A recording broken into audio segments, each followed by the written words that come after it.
বড় রাজনৈতিক দল, রাজনৈতিক দলের চেয়ারপারসন। আমাদের দর্শকরা নিশ্চয়ই জানতে চাইবেন, চেয়ারপারসন হিসাবে দলের সিদ্ধান্ত কিংবা দল পরিচালনার জন্য তার যে অভিজ্ঞতা আছে, সেই অভিজ্ঞতা আলোকে বর্তমানে তিনি সক্ষম কিনা এত বড় একটি দল পরিচালনায়?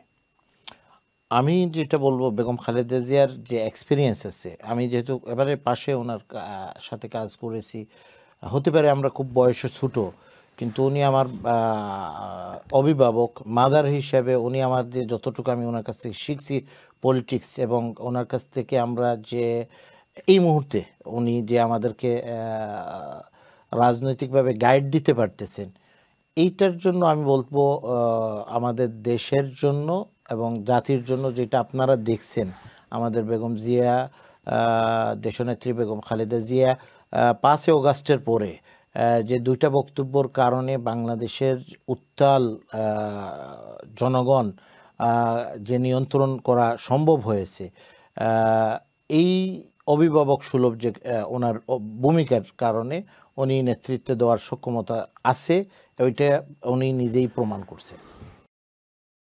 5ই আগস্টের পরে বিএনপি তো অনেক বছর ধরে আন্দোলন করছিল বেগম খালেদা জিয়ার মুক্তির জন্য, এবং আমরা জানি কোভিড থেকে শুরু করে, কোভিডের সময়কাল থেকে শুরু করে তিনি মুক্তির আগ পর্যন্ত অনেকটা গৃহ অন্তরীণ ছিলেন বা বন্দী ছিলেন, ঘরের মধ্যেই বন্দী ছিলেন।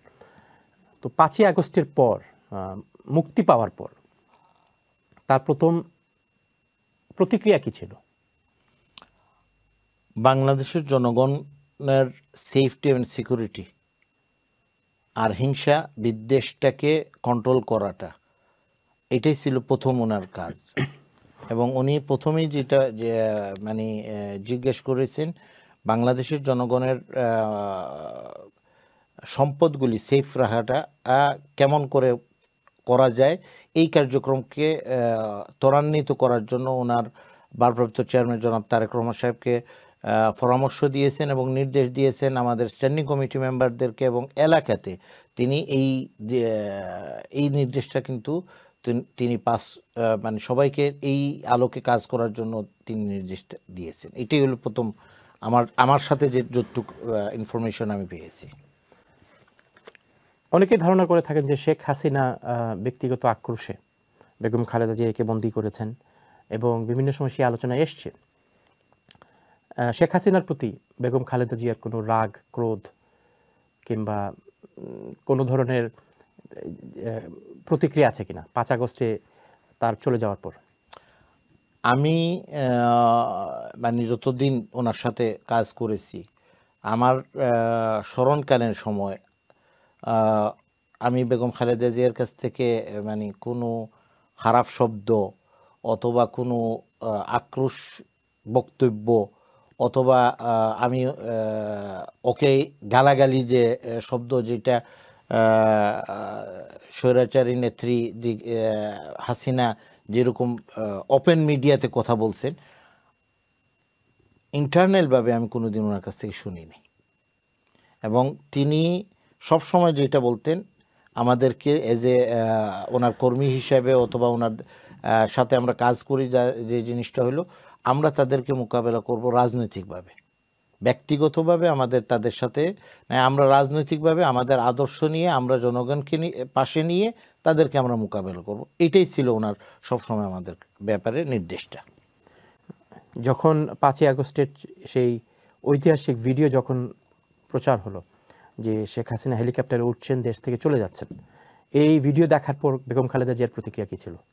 আমি ওই সময় ছিলাম না, আমি প্র্যাকটিক্যালি আমরা আন্দোলনে ফিল্ডে ছিলাম, সিলেটের ফিল্ডে আমি ছিলাম, এবং আমার সাথে যারা লোকাল নেতৃত্ব যারা ছিলেন, আমরা তৎকালীন সময় আমাদের যারা কর্মীরা ছিল তাদেরকে সেভ করার জন্য আওয়ামী লীগের দোসররা, পুলিশরা তাদের ব্যাপকভাবে আমাদের কর্মীদের উপরে আক্রমণ করতেছে, টিয়ার গ্যাস মারতেছে, সরাসরি গুলি করতেছে। আমার গোলাপগঞ্জ বিয়ানীবাজারে সরাসরি গুলি করে হত্যা করেছে, আমাদের শাহাদাত বরণ করেছে 8 জনের পাশাপাশি গোলাপগঞ্জে। এরকম সিলেটেও কিন্তু আমি পার্সোনালি তৎকালীন সময় আমরা পুলিশকে আমাদের মিলিটারি চিফের বক্তব্যর পরে পুলিশকে সেভ করার জন্য পুলিশে আক্রমণ করতেছে আমাদের কর্মীদের উপরে। আমি এবং আমাদের যারা নেতৃত্ব ছিলেন, মিফতা সিদ্দিকী, এইরকম আরও কিছু যারা আমাদের সাথে আন্দোলনে শরিক ছিলেন, আমাদেরকে গুলি করা হয়েছে।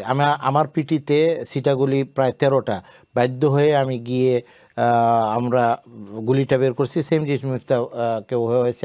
আমাদের সাথে আরও যারা ওমেন্স মেডিকেল কলেজে গিয়ে আমরা নিজে আমাদের গুলি বের করা হয়েছে শেষ দিনের অবস্থা। সেই কারণে আমি ফিল্ডে থাকার কারণে আন্দোলনে আমি বেগম খালেদা জিয়ার সাথে ওই সময় ছিলাম না। সেই জন্য এক্স্যাক্টলি ওনার কী মন্তব্যটা ছিল আমার ক্লিয়ার না। বাট আমাদের কাছে যে নির্দেশগুলি আসছিল দেশকে, যেটা আমি আগে যেটা বলছি পরে শুনেছেন নিশ্চয়ই।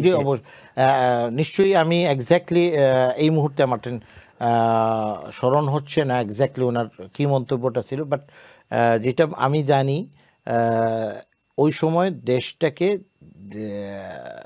শৃঙ্খলা ফিরিয়ে নিয়ে আসাটা, দেশটাকে সম্পদগুলি সেভ করাটা, এটাই ছিল ওনার নির্দেশ।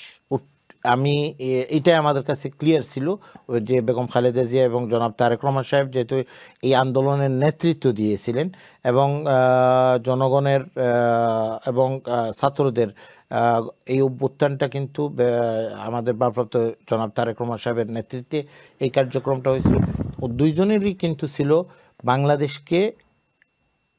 বাংলাদেশ হলো জনগণের দেশ। বাংলাদেশিদের এই দেশটাকে সেভ করা দরকার, জনগণের সম্পদকে সেভ করা দরকার। আর হিংসা বিদ্বেষটাকে আমরা কন্ট্রোল রেখে আমরা নতুন বাংলাদেশ গড়ার জন্য আমাদেরকে নির্দেশ দিয়ে থাকি।